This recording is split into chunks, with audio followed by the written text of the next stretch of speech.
So, in the first Wario Land, one of the levels is actually a giant teapot with a lid hovering in the air. Now, this lid has a skull drawn on it, and if we look inside the teapot, there is lava bubbling inside it, so it's actually a volcano in the shape of a teapot. Towards the end of this course, the lid falls down and we get access to the boss battle. So, uh, this boss battle, as we see, is a bull creature with two large horns. Now, the actual final level of the game is a mountain with a skull on top of it, also wearing two large horns. This time, the boss is a fat genie who wears pointy slippers, like Wario himself, and like the clown in the volcano in Wario Land 3. Wario Land 3 is centered around a big volcano, which has been blocked by a rock. Wario must allow the volcano to erupt in order to unblock it and continue with his adventure. Unblocking the volcano is essential to moving forward. The final boss is trapped inside the temple within the volcano, and liberating him is necessary in order to confront him. First, you need to liberate him. Sort of like the blockage. You need to allow him to pass through from the darkness, from the shadows, out into the light. And once he's in the light, you realize he is very similar to Wario, wears the same kind of slippers, has the same kind of clowny nose. So as I have discussed in other videos, it's as if what's being unblocked is a sort of repressed shadow archetype from Wario's psyche himself. Anyway, the magic lamp in Wario Land 1, from which this genie boss comes, is decorated with a bull's head and horns. The lamp is like a teapot, in a sense, which has a bull inside it. So again, like an echo of that teapot level. You must ascend, Wario must ascend the clouds that puff out of the teapot, this lamp, in order to stomp on the genie's head. So he has to use the steam, the energy that's rising from this sort of symbolic volcano in order to destroy the genie's head. And by the end of the battle, a giant bomb makes the skull explode, the skull where the battle is taking place. So stomping on the genie's head eventually makes the entire head, the skull, explode. So we have something in common. The teapot has a bull inside it, as I said, and it looks similar to the magic lamp. What allows the bull to appear is closing the lid. In theory, even though this is not seen in the game, closing the lid on a teapot would condense all the heat and force it to come out of the spout in the form of steam. So the steam from the lamp spout is the genie himself. This sort of materialization of built-up energy or of built-up libido, psychological energy, whatever. And Wario ascends this steam to bump its head. Now, both the teapot and the skull mountain follow similar patterns, making me think that the skull castle is also symbolically a volcano. That is to say that the skull exploding at the end of the battle is actually an eruption. It's the mountain itself exploding, erupting like a volcano, and therefore releasing all this built-up steam. So, all these skulls and horns seem to suggest that the top of the volcano is also a head. So it's not just that the top of the mountain, the skull, is a volcano, but that the volcano is a skull. The volcano is a human head. It is pointing, the symbols are pointing towards the body itself and the highest point of the body, the head. And since this game famously allows Wario himself to wear a horned helmet, that was like his look back in the time of that game. It's as if all of this horn and exploding head symbolism in Wario Land 1 is referring back to Wario himself, that what's exploding is Wario's head. So let's take a look again at this horn bull symbolism. This image, I think, is pretty interesting because we have several things going on at once. First, the magic lamp belongs to Captain Syrup, and it hosts a genie. But it also, through the symbolic connection to the teapot mountain, the inside of the teapot is this picture of a bull that's on it. So the genie is like the bull, symbolically. There's a bull inside the pot. And it's a shell, right? It's a shell within which this pure energy resides.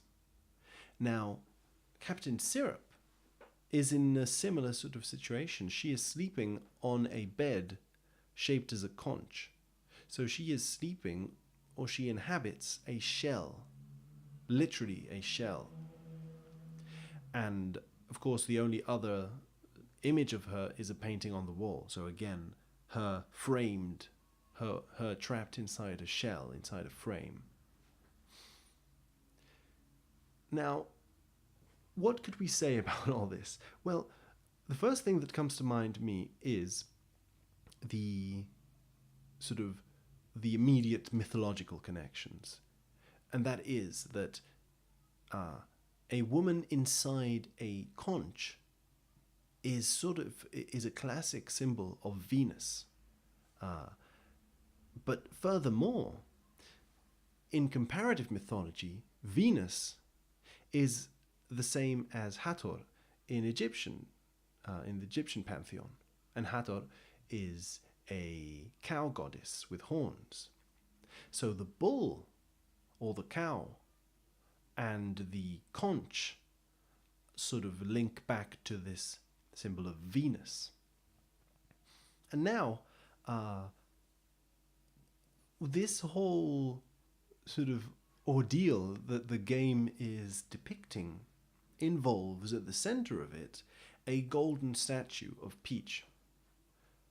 Essentially, what seems to be happening is that Wario wants to steal from Captain Syrup a giant statue of gold of Princess Peach. So Wario's plan is to exchange this golden statue for a castle, for a place of his own. Now, of course, this is the sequel. This game is a sequel to Wario's appearance in Super Mario Land 2, where Wario has stolen Mario's castle but is kicked out. So now Wario is trying to create his own identity. And of course, this happens with the beginning of his own franchise. In the previous game, he was just like a new addition to the Mario universe, but this game is the first actual 100% Wario adventure. So in it is kind of fitting that he is looking for his own castle. This is the building of his own identity.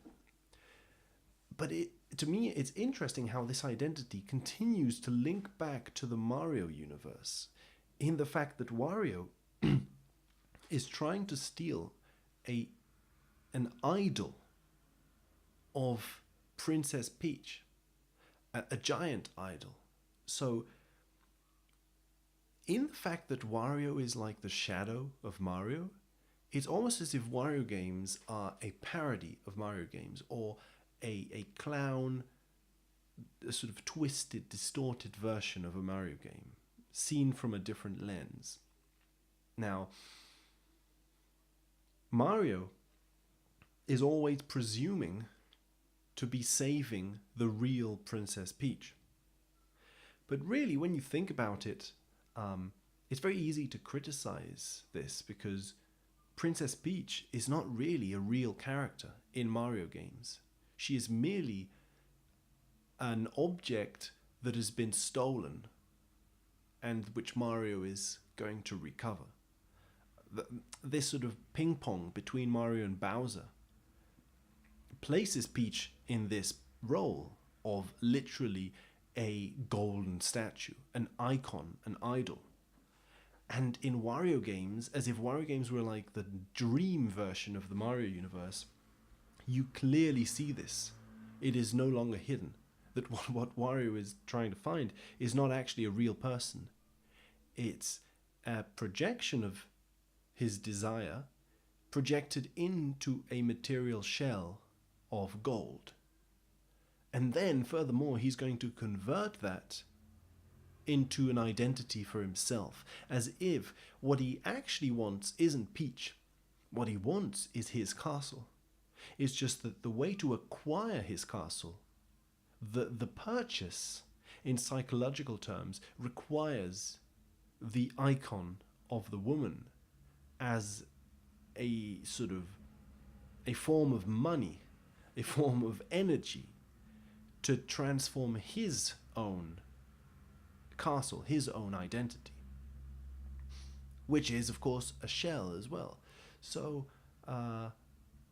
there's this interesting link here because, of course, Captain Syrup is here seen inside a shell, sort of clearly eliciting these sort of figures. It's interesting too how Captain Syrup is, on the one hand, the antagonist. In Mario games, the antagonist is Bowser, a male counterpart to Mario. But in Wario games, the antagonist is Captain Syrup. And she is a much more, like, despite fulfilling this same role of, it can be taken, both ways. On the one hand, she is the antagonist, so it is still, in a sense, an evil position. But it's also, Captain Syrup is a much more realized character, right? She is going on adventures in this pirate ship around the world. She is a pirate, right? And I think that symbolically what that means is that she's not tied to anything or anyone. She's free. In a sense, she's the opposite of a princess who is tied to a land, that is to say to the Mushroom Kingdom, is tied to a certain set of roles. It's as if the Wario games, in acting as this shadow opposite, this cartoonish, dreamlike opposite to the Mario games, also show the flip side of Peach in the character of Captain Syrup. But Peach is also the fruit associated with Venus.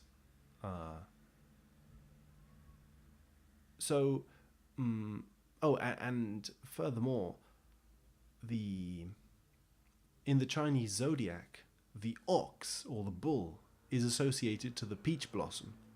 So all these images of the bull and Venus interconnect between Captain Syrup and Princess Peach, between both characters, as flip sides of the same coin.